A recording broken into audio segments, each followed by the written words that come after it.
Hello, I'm Jeff Allen Wolf. This is A World Gone Mad. Before I begin the show, I want to apologize to you, the listeners, again. There is no Wednesday episode. And some of you already know this, a lot may not, but due to a major family emergency last Friday morning, I didn't have the mindset or the energy to record a show Wednesday. So I missed last Friday, and I also missed this past Wednesday. Sorry, everyone. I'm trying to plow through and get consistent again. When you get hit hard, like my family and I got hit Friday, it takes the wind and energy out of you and hits you to your very core. I'll try to move ahead next week. I thank you for your patience. I'm going to get a little energy going and plow through and not let anything stop my voice to stand up against MAGA and Donald, the delusional one. With that being said, here we go. The shooting from ICE in Minneapolis, Minnesota, 9/11 transcripts, and an incident report reveal where Renee Good was shot. Let's cut the bullshit. What happened to Renee Good wasn't some random defensive shot fired because she allegedly tried to run the ICE agent over. That's the spin. That's the justification narrative. But the 9/11 transcripts, 911, I keep saying 9/11 because of, 9/11. 911 transcripts, fire department incident reports, and witness calls tell a very different story. Here's what the emergency report said. Good was found in her SUV unresponsive, bleeding from multiple gunshot wounds to her chest, her arm, and yes, her head. This wasn't some armed standoff. She wasn't a threat charging at officers. She was a woman in her vehicle who had dropped her child off earlier that morning. Witnesses who called 911 didn't say, "Officer down," she ran him over. They said ICE agents shot her at close range. One caller reported shots fired through the windshield. Another said she was shot after refusing to open her door. That matters. This was an ICE tactical operation, not a traffic stop. Federal agents in full gear surrounded her vehicle. Accounts and video show the car turning away when the shots were fired. That's not self-defense. That's escalation.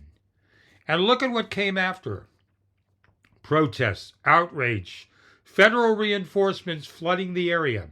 Not because Renee Good was a danger, but because people watched a federal officer kill a woman who wasn't attacking anyone and then locking down an entire neighborhood. This wasn't self-defense. This was a blatant use of lethal forces. And it raises a simple question no one in power wants to answer. Who gets to decide when someone dies in the street and why?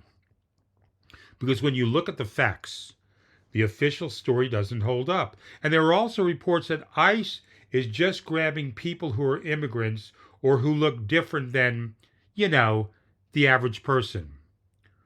Whatever the fuck that is in America today. ICE are just throwing people into vehicles and taking them away. Injustice, cruel enforcement. ICE. Injustice, cruel enforcement. I was sent a Facebook post from one of my listeners of what's happening in Minnesota, and all I can say is I'm not surprised. My girlfriend pointed out recently that our favorite all-you-can-eat sushi place is permanently closed, including all their locations. And I asked her, what the hell are you talking about? She told me ICE came in, grabbed everyone at the restaurant, those who were illegal, whether they were or not, and the business and their other locations are permanently closed. This was a reputable restaurant, so I know what happened in our city. Has it happened in your city? Is it being duplicated like in Minnesota and here in Arizona? Let me know. Wolf Pack Talks at gmail.com. WOLFPACKTALKS at gmail. So did you hear about the generosity, or rather craziness, of Venezuela's Machado giving Trump her Nobel Prize? Okay, buckle in, because this one might make you ask, what the actual fuck, louder than anything in recent memory. Here's the situation. Maria Corina Machado, the Venezuelan opposition leader who actually won the 2025 Nobel Peace Prize for her fight against dictatorship in Venezuela, walks into the White House and presents Donald Trump with her Nobel Peace Prize medal, mounted inside a framed display. Not a replica. The actual medal, encased in a frame, handed over to Donny Boy like a gift plaque. And what does the Venezuelan opposition leader get in return? A Trump-branded swag bag. She got hats, memorabilia, the whole Donald Trump circus. And zero concrete promise of U.S. backing for her political future or Venezuela's transition to democracy. That's right, she gives Donald Trump one of the most revered symbols of global peace, earned through her struggle against authoritarianism, and walks out with MAGA merch and no guarantee Donald's even going to stand with her movement. Now let's get this straight. The Nobel Peace Prize itself cannot be transferred. The title of Nobel laureate stays with Machado, but the physical medal, the thing that actually symbolizes that honor, is what Donald Trump accepted, smiled for photos with, and kept. Machado framed this as a gesture of gratitude, a so-called sign of mutual respect, as if handing over a framed Nobel medal somehow equals real political support for democracy in her country, especially with Donald the delusional one. Meanwhile, Trump praises the gesture, posts about how wonderful it was, keeps the framed medal, and sends her home with a swag bag and no clear backing or promises from him for her leadership or Venezuela's democratic future. What the hell is going on?